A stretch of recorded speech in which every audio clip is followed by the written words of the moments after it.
A new information clash erupted between Kyiv and Moscow after Russian President Vladimir Putin and General Valery Gerasimov claimed the liberation of Kupiansk and the encirclement of 15 Ukrainian battalions.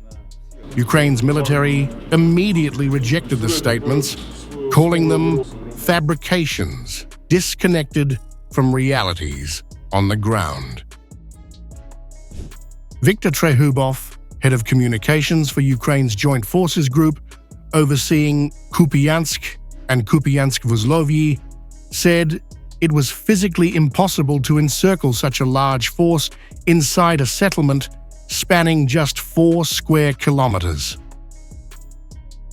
Sciences like physiology and geometry make it impossible to encircle 15 battalions there.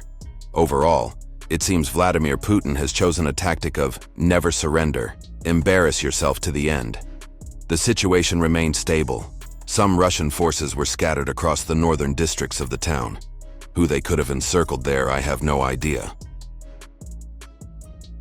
Trehubov added that there had been no Russian breakthrough into Kupiansk as of November 20th. According to him, only scattered groups of Russian troops remained in the town's northern districts, far from representing an encirclement or occupation. Ukraine's general staff backed this assessment, stating Kupiansk remains under Ukrainian control. It said counter-sabotage and clearance operations were ongoing to eliminate Russian sabotage reconnaissance groups that had infiltrated the area.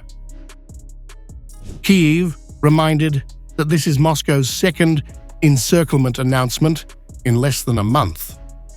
On October 26th, Russian commanders similarly briefed Putin about alleged Ukrainian encirclements, with Kupiansk presented as one of the supposedly surrounded cities.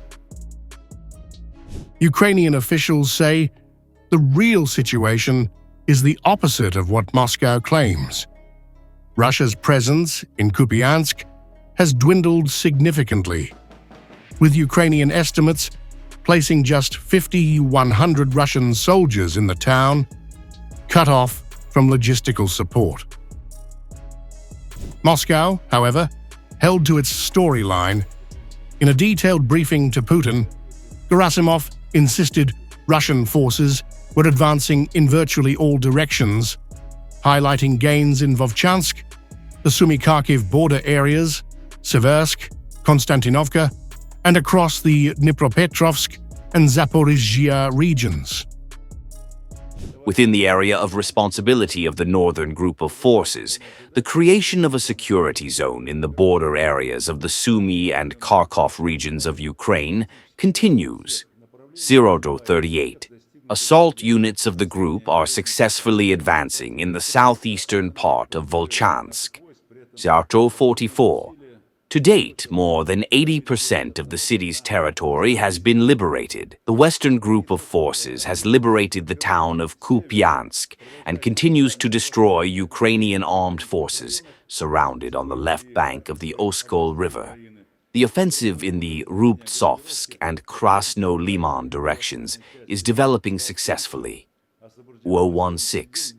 The Southern Group of Forces, overcoming enemy resistance, is advancing with fighting in the cities of Seversk and Konstantinovka. The most active combat operations are taking place in the area of responsibility of the Central Group in the Krasnoarmysk direction. The enemy is putting up fierce resistance and continues to attempt to break the blockade of Ukrainian armed forces in the Krasnoarmysk-Dimitrov agglomeration. Gerasimov said 230 square kilometers and 13 settlements had been seized since November 1st, and vowed continued operations to liberate the Donetsk, Luhansk, Zaporizhzhia, and Kherson regions. Kyiv maintains the battlefield reality around Kupiansk remains stable, with no encirclement and no Russian takeover.